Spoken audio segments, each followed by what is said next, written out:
고울의 명품 스토리 뽕뽕빙. 안녕하세요, 고울이에요. 오늘 고울은 구찌의 재미있는 역사에 대해서 함께 나누려고 해요.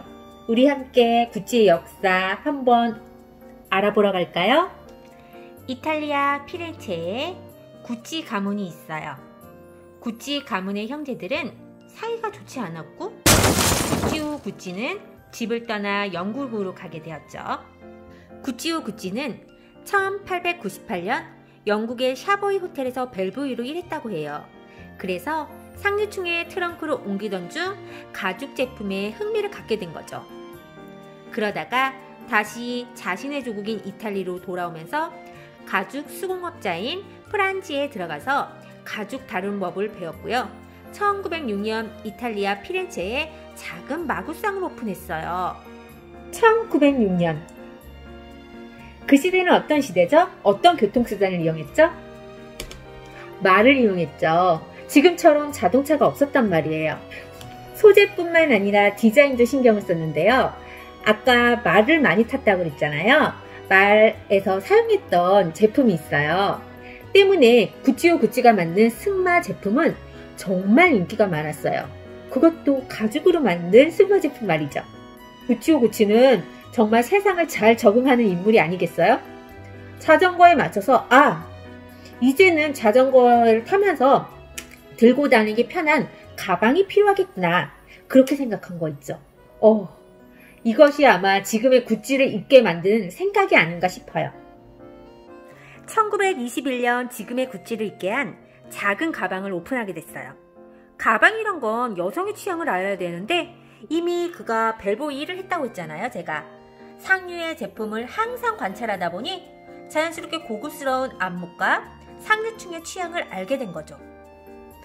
1938년 이탈리아 피렌체에서 이탈리아 로마 부티크를 확장 오픈하여 이탈리아에서 유명한 브랜드가 된 게 바로 이거 구찌 아니겠어요?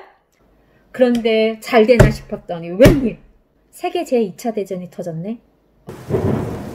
가죽 공장들은 다 문을 닫으니 가방을 만든 가죽이 부족 현상이 나타나는 거 있죠. 이때 구찌요 구찌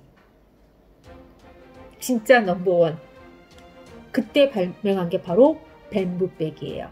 그 뱀부백은 대나무가 곧잖아요. 그 곧은 거를 열 처리를 해서 이렇게 둥그렇게 해서 뱀부백 가방을, 화면 보이시죠? 이렇게 해서 만든 거예요. 최대한 가죽을 적게 사용할 수 있는 그런 제품을 만든 것이죠. 핫하죠, 핫해. 지금도 핫한데 그 당시에 얼마나 핫하겠어요. 지금 봐도 예쁜데. 보통 가방이라는 것이 이렇게 가죽 끈으로 된 가방을 생각하잖아요. 그런데 대나무? 너무 이색적이지 않아요? 그래서 힛 아이템이 되었죠.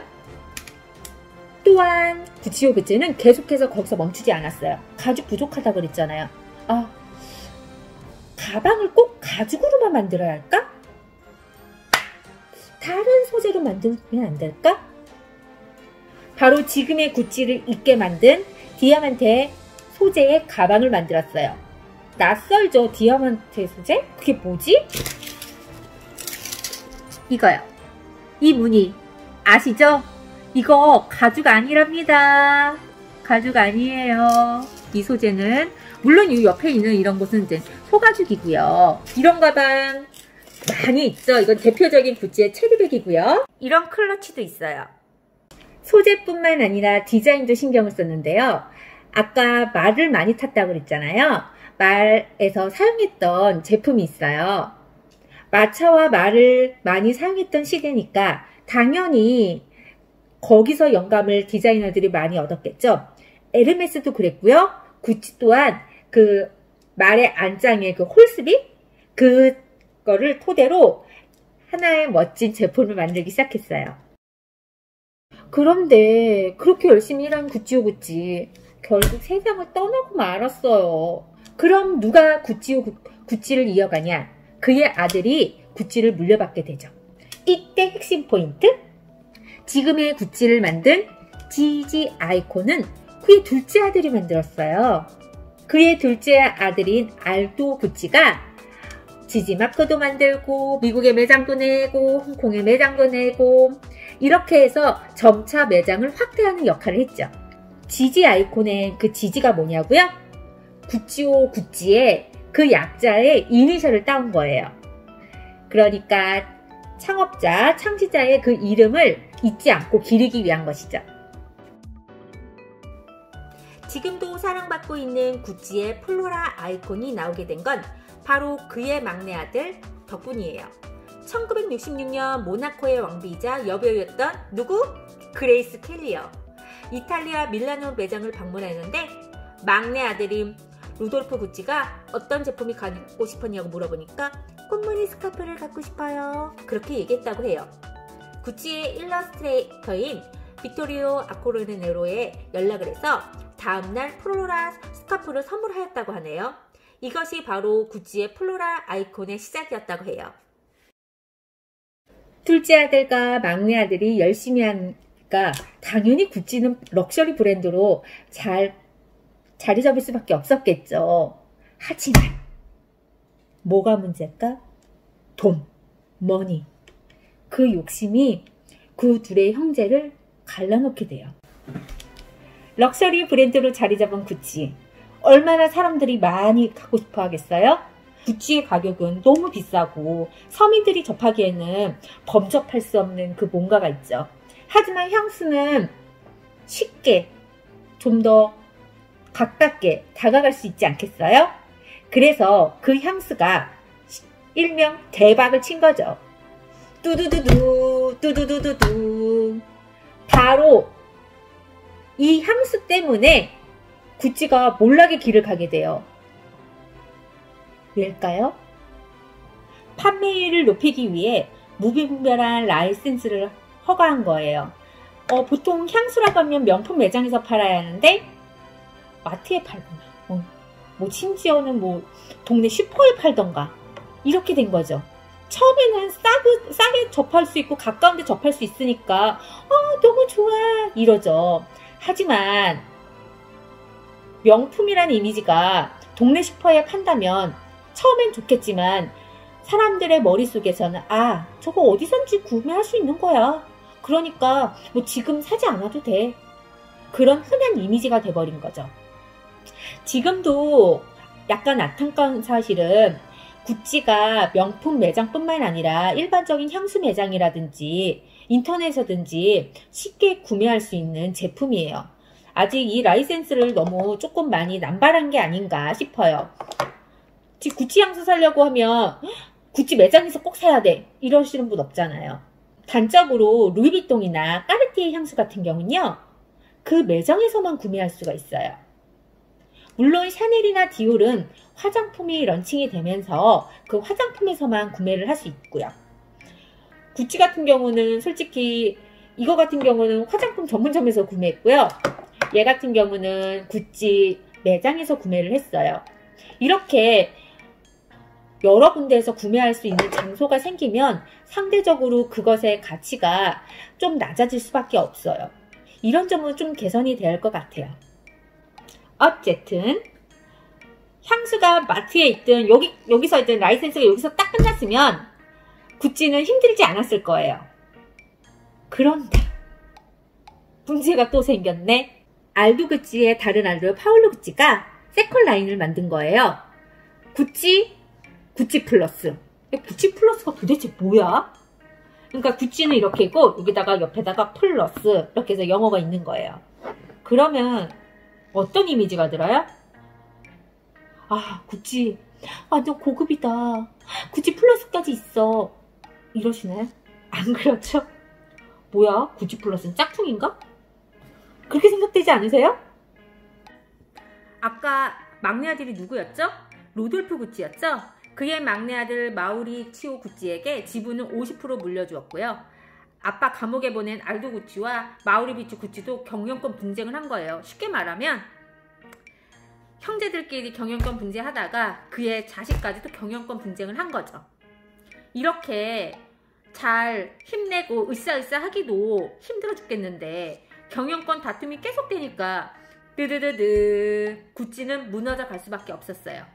게다가 아까 경영권의 50% 이상을 받은 마우리치오 구찌가요, 그의 아내한테 청부살인하는 비극적 사건 혹시 기억하시나요? 그러면 지금의 구찌가 어떻게 해서 이렇게까지 이어왔을까요? 마우리치오 구찌가 죽기 전 1993년 인베스트코프라는 회사에 자기의 지분을 50% 이상을 거기다가 매각을 해버린 거예요. 그래서 구찌오 구찌가 열심히 키운 회사, 다시 말해 할아버지가 열심히 키운 회사를 그 손자가 팔아먹은 거죠. 근데 이 팔아먹은 게 오히려 구찌한테는 더 성장하는 계기가 되었으니 참 아이러니할 수밖에 없죠.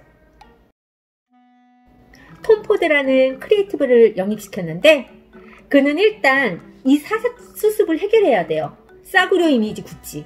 원래 명품이었는데 수습하려면 어때? 그 남발했던 그 라이센스를 다 걷어들여죠. 심지어 이런 수건에조차 구찌 이러면 구찌 이미지 얼마나 하악해요. 안 그러겠어요? 야, 라이센스 거기 그거 너 수건에 했던 거 걷어들여. 야, 저기 연필에 했던 구찌 그거 이제 안 할래. 이렇게 해서 다 걷어들인 게 그 사람이 했던 일 중에 가장 잘한 일이에요. 그리고 그가 두 번째로 한 일은 명품을 더욱더 고급화하려는 노력이었어요. 그런데 지금까지 명품은 어떤 거? 나이 든 사람을 위한 전유물. 그는 아니야. 왜 나이 든 사람만 그 명품을 해야 돼? 젊은 사람도 할 수 있어. 더 젊고 트렌디하게. 그 사람의 그 디자인들은 전부 젊은 사람을 위한 그런 디자인으로 바뀌었죠. 그 다음 주로 프리아 지아니니가 구찌를 더욱더 세련되게 그런 이미지로 변신을 시켰어요. 거의 10년 동안 구찌를 더 세련되게 했지만 구찌의 이미지가 계속 그렇게 젊고 세련된 이미지로 계속 자리 잡고 변화없는 고유한 이런 디자인만 조금 주구장창 나오고 그러니까 뭔가 개혁이 필요하겠죠. 그때 등장한 게 누구? 미켈레. 알렉산드로 미켈레가 등장했어요. 지금 골이 입고 있는 이 옷은 알렉산드로 미켈레가 디자인한 제품이에요. 매우 독특하죠? 자, 어떻게 보면 할머니 같아. 할머니 옷이야. 우중충한 이런 색깔. 이 색상도 참 여기 화면보다는 더 진한 색깔인데요. 진한 다홍색인데 여기서는 주황색으로 보이네요. 이런 빈티지한 액세서리. 로고도 이런 빈티지한 거. 미켈레가 만든 구찌 마법은 정말 놀라웠어요.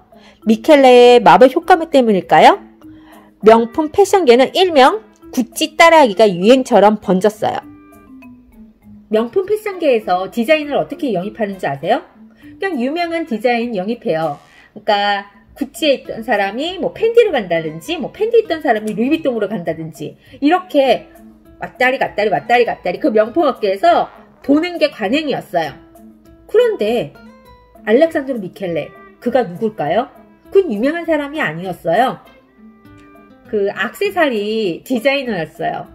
그런데 그를 모든 총괄 지휘하는 구찌의 총 디자이너로 임명을 한 거예요. 정말 획기적인 거였죠. 그런 게 뭐가 획기적이야. 아까 제가 얘기했잖아요. 디올 갔던 사람이 펜디 가고, 그러니까 유명한 사람을 썼던 게 관행이었는데 이런 무명인을 썼다는 것 자체가 획기적인 거예요. 미켈레 외모가 어떤지 아세요? 긴 머리, 손가락 많이 있는 아주 빈티지한 반지들. 아까 고울이 입었던 그런 단추 같은 반지들이 있고요. 직접 잘라 만든 네커칩으로 꾸미는 사람이에요. 어떻게 보면 약간 좀 빈티지의 최고봉? 그래서 미켈레의 첫 구찌쇼는 바로 충격 그 자체였어요. 그동안 세련된 섹슈얼리티, 하이힐, 글래머 스타일 그런 거 다 사라지고 할머니, 할아버지 옷장에서 꺼내갔던 빈티지한 옷들이 있기 때문이죠. 과거와 현재의 만남이 새로운 구찌라는 것을 보여준 빈티지, 믹스매치 스타일, 중성적인 모드 그의 스타일이죠. 그만의 독특한 아이덴티티를 첫 번째 컬렉션에서 보여줬고 사람들은 정말 환호했어요. 이런 디자인은 남자 거, 여자 거 그런 경계를 아예 없애준 디자이너예요. 젠더 플루이드, 성저체성과 젠더가 고정되지 않고 유동적인 그런 사람을 지칭하는 말이거든요. 그런 젠더 플루이드를 추구하는 사람이죠. 구찌 맨즈에 가면 여성들이 착용할 수 있는 스카프나 가방을 보게 돼요. 이것은 남자만 사용하는 거야. 절대 그렇지 않죠. 여자가 봐도 이거 여자가 해도 예쁘겠다. 그런 제품이 많아요. 그가 말한 대사가 있어요. 지난 10년 동안 마켓은 제품으로 넘쳐났다. 패션은 단순한 제품이 아니다. 패션은 당신이 입어보고 그 아이디어 된 상품에 사랑에 빠져 결국 제품을 살 수 없게 만든 것이다. 쉽게 말하면 놀라운 아이디어가 핵심이다. 따라서 당신은 그 아이디어를 산 것이지 제품을 구매한 것이 아니다. 정말 멋진 대사 아니에요? 골과 함께한 구찌의 역사 재미있으셨어요? 100년의 역사를 지닌 구찌. 3대에 걸쳐 잘 내려오긴 했었지만 돈이라는 욕심 때문에 구찌가 위기를 맞이했죠. 하지만 그 위기의 구찌를 다른 디자이너에 의해 이렇게 다시 살아나서 지금의 이태리의 명품 3대 명품으로 잘 자리 잡고 있는 것 같아요. 이태리 명품 브랜드 구찌가 앞으로도 그 정신을 잘 이어가서 오래오래 되길 바라는 마음이에요. 다음에 더 재미있는 스토리를 갖고 올게요. 고을의 뿅뿅 스토리 뻥뻥빙. 구독, 좋아요 꾹꾹 잊지 마세요.